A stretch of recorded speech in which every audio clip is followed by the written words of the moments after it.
Welcome to Tell Us What You Made, the show where we each make a dish with one common ingredient or theme. Then get together, compare notes, and see if we can learn anything. This episode, Inga, Alvin, Andrew, and I made different dishes using tofu. Hi everyone! Hi Rie! Hello. Hi. Alvin, you're first. Tell us what you made. I made a family recipe for mapo tofu, or mapo tofu, as you guys might know. Yes. This is actually a recipe from my grandpa. He is 95 years old. He's still here, and he's been making this for me and my family for a very long time. So first, he tells me to put soft tofu, kind of blanch it in hot water. It helps it firm up a little bit and helps it keep its shape so it doesn't break down later. He says that this part is very important, or in Chinese, 很重要. So very important. So after that's kind of set aside, then we start to add all of the flavors and the seasoning. So first in the pan, some sesame oil, toasted sesame oil with some garlic and some ginger.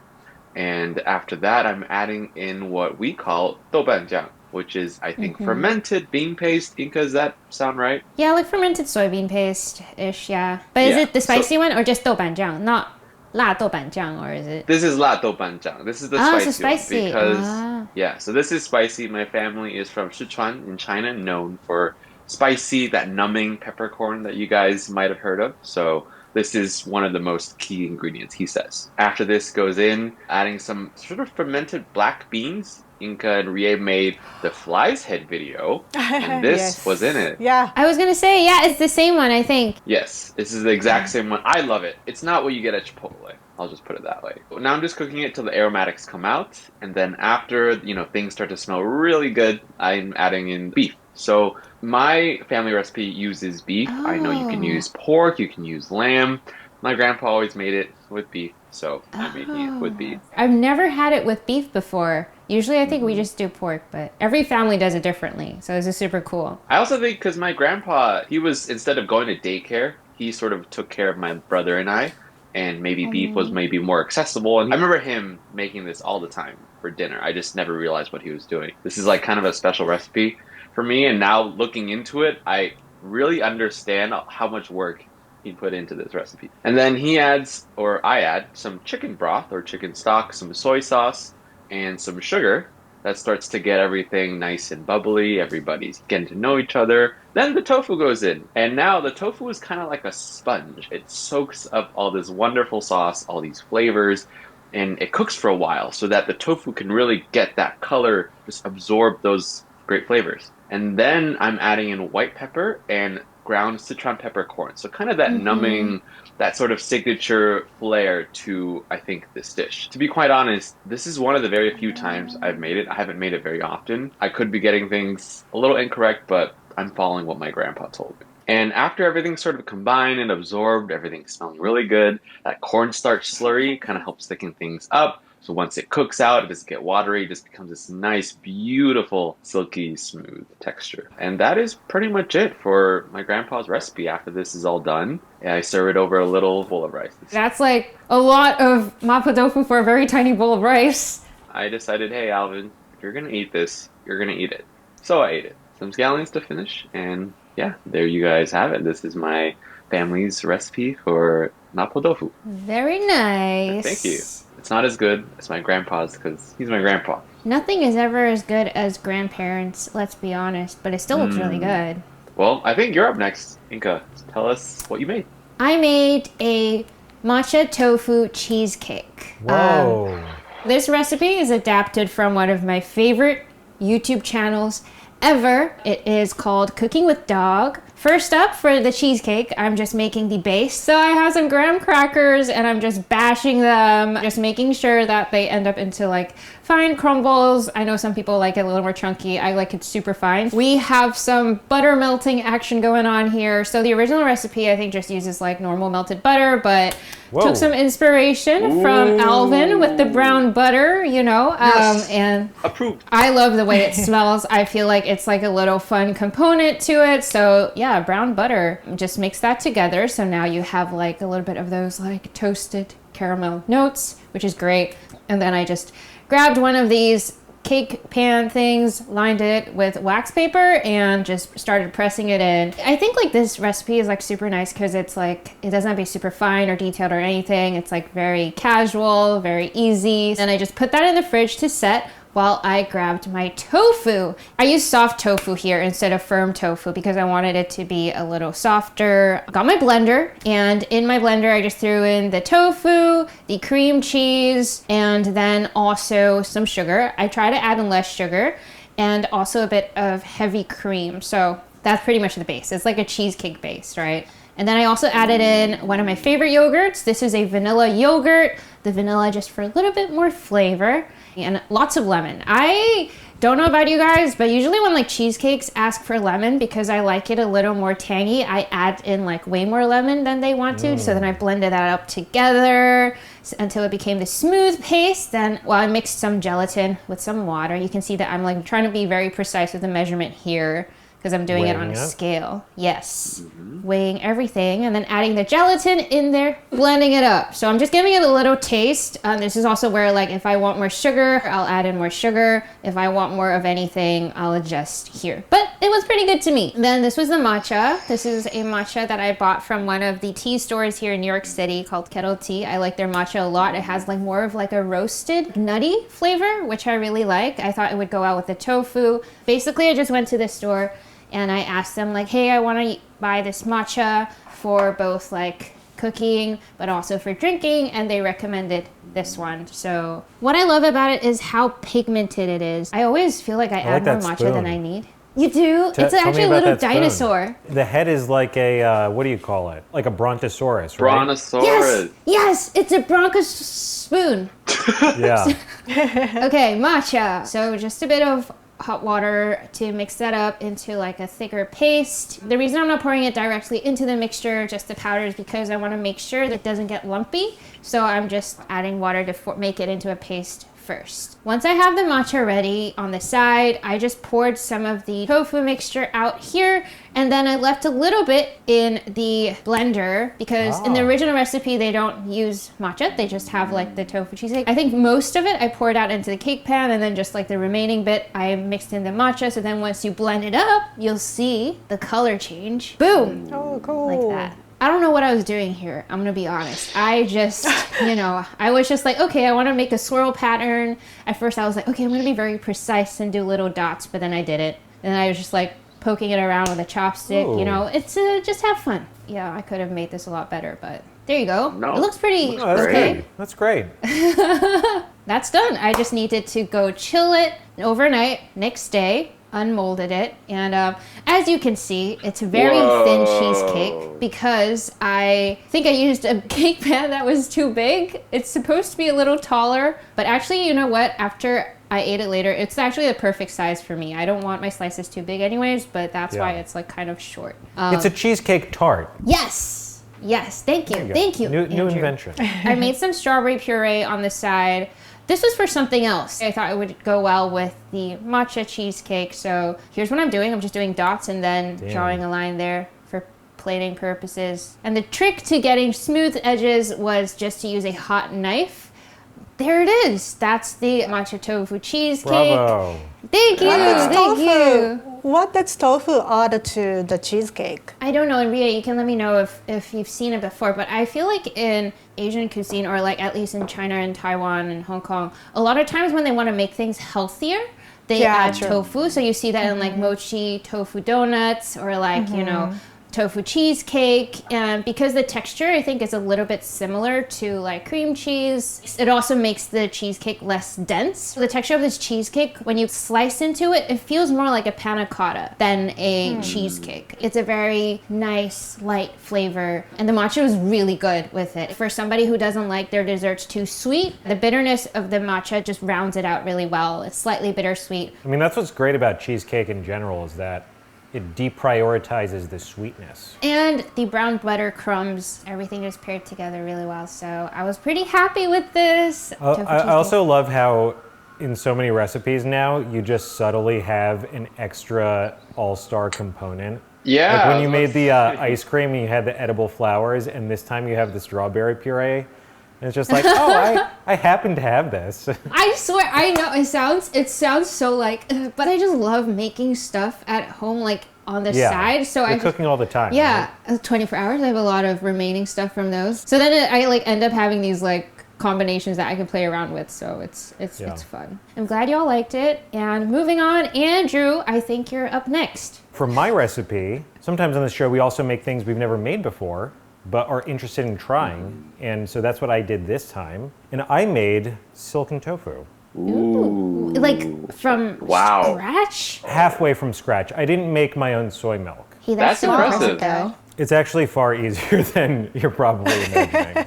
This recipe I got from this store in Los Angeles called Toiro, supplier of a lot of Japanese cookingware, particularly donabes, and the owner is known as Mrs. Donabe. And on her website, she has a recipe for making this. I just went with the suggested toppings for a very simple version, and one of them was ground toasted sesames. Wow. Look at this. Yeah, mortar and pestle. Oh yeah, this is an olive wood mortar and pestle that I had. Wow. Oh, beautiful. So I started off by getting that out of the way. And this was honestly a step that I was like, can I just sprinkle sesames on top? But then once I started pounding and grinding these up, the fragrance changes so much. It becomes so peanutty. We have mortar and pestle just to do that in Japan. Yeah.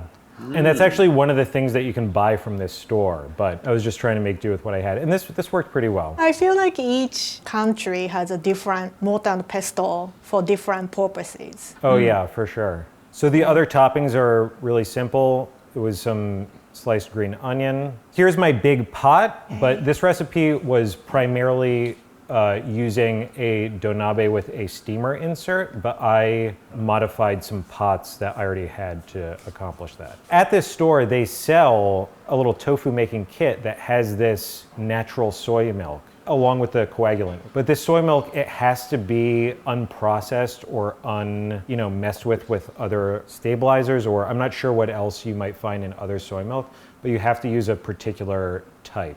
I imagine it's a lot like cheese making. Like if you're using pasteurized milk, it's not going to do the same thing. Like Did you drink that soy milk? I did. It was very tasty. Was it taste like the one you tasted in Taiwan? Yeah. It wasn't quite as rich as that, but it was definitely far better than silk, that kind of stuff. I poured that into this bowl I had. I just rested it inside the colander, inside the pot that is now hot. You can see the steam action there. And then at this point, I added the packages of nigari, which is this coagulant. And what's great about this store is that they give you a little printed out postcard of like everything that you have, and it explains like what it is. And so this is like a natural ingredient that's derived from seawater. And it gives you the right proportions. So no matter how much you want to make, you just put the right number of packages that you're using. So I think this was about 3 packages. You just stir it up once you've incorporated that ingredient. And then it's like the barest simmer possible so that it's just a tiny amount of steam. And then it's an estimation of 18 to 25 minutes, something like that. So I checked it at around that 20-minute mark. It needed a little bit more time. I think for this size and the amount of steam I was producing, it took 23 minutes. So I gave it a little test and then I pulled it out. Ooh. And there's look my at that. jiggly tofu.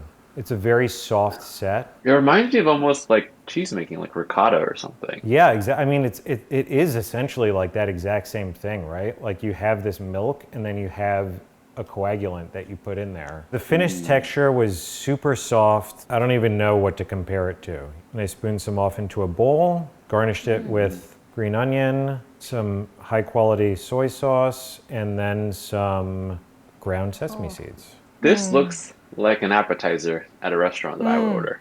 Did it compare with the one you might have bought from the store? They don't make it at that store, but I definitely had dishes like this several times, like when we were traveling for Worth It. I can't recall what they were served with, but this was very good. It's kind of like the flavors on top of the tofu are allowed to shine a little bit brighter, because everything is very kind of soft and subtle. I think actually the most surprising part of making this recipe was just how much the sesame seeds were transformed by grinding them. And then that smell, just being able to enjoy that over this beautiful canvas of super soft tofu, it was great. Wow. And last but not least, we have Rie. Tell us what you made.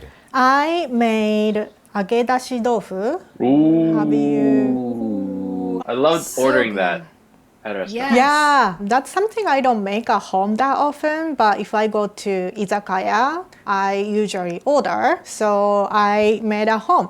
It's very simple too. Tofu has a very short expiration date because it's very fresh. So I used farm tofu and I cut it into like a bite size. Whoever buy tofu, you guys know, it is submerged in water. So you want to drain because you're going to fry it later because it's gonna, splash everywhere. So I lined paper towel and put tofu on top of it and put it in the refrigerator and rest 30 minutes or so. Sometimes different recipes suggest you can microwave to extract moisture.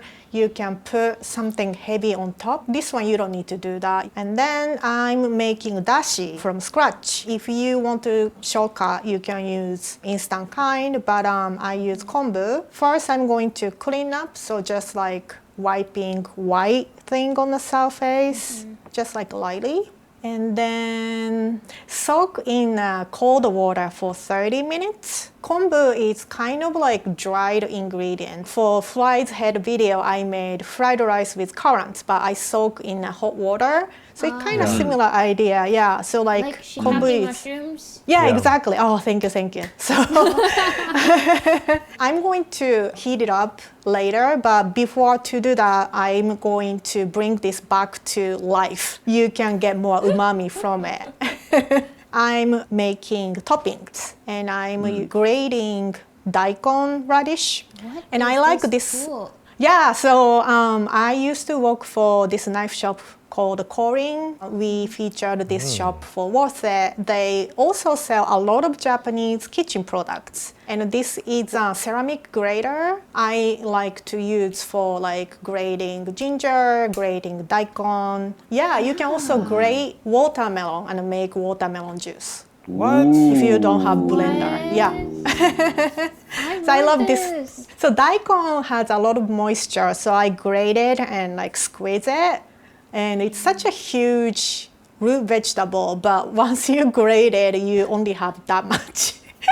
So it's mostly water. So like I set it aside. Kombu was soaked in for 30 minutes and now I'm heating over medium heat, just like gentle simmer for like 10 minutes. You don't want to bring it to a boil because if you do that, the dashi tastes like a little bit bitter and also a little bit fishy. And take out the kombu.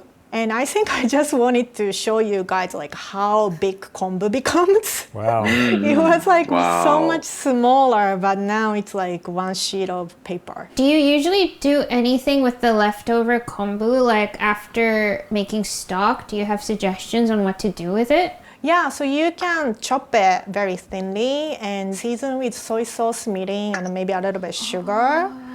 And you can put it in the onigiri. Oh. Oh, Yeah. Oh, is that how they make it? What? Yeah. Okay. I think also you can use it for like pickle ingredients. Like if you're pickling like daikon radish, you can put it there. So it has like a little bit umami. Yeah, but it's a good question because when we make dashi, there's a lot of like discard thing like kombu and katsuobushi. And we can like season it and put it in onigiri. Thank you. Yeah, after that, you take out kombu and you bring it to a boil and you turn off the heat and add a katsuobushi. So I'm using 2 dashi ingredients because I want to make a little bit like stronger flavor. Heat it up, gentle simmer again, and then you are going to cook 3 to 4 minutes. And strain, I use my mesh sieve and line with paper towel and make sure you use good kind of paper towel because sometimes if you use like cheap kind, it breaks, you know? I squeeze a little bit. The reason I use paper towel is I don't want to get little flakes into my dashi. I made beautiful golden color dashi. The mirin and soy sauce. And I'm gonna just like bring it to a boil to remove those kind of alcohol flavor from mirin. Set aside. Now I'm going to fry the tofu. I used katakuriko, which is potato starch. But I think next time if I make it, I might use flour. It didn't give me a good like crunch. I think starch kind of absorb water. I didn't like the texture, to be honest. If you are making a home, I recommend to use flour instead of potato starch. Put the dashi and then Oh wait, it's super quick.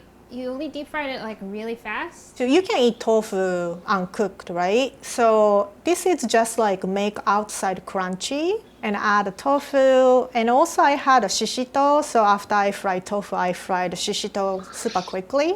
Nice. And put some daikon radish Look at that texture. Wow. Dang. and grated ginger.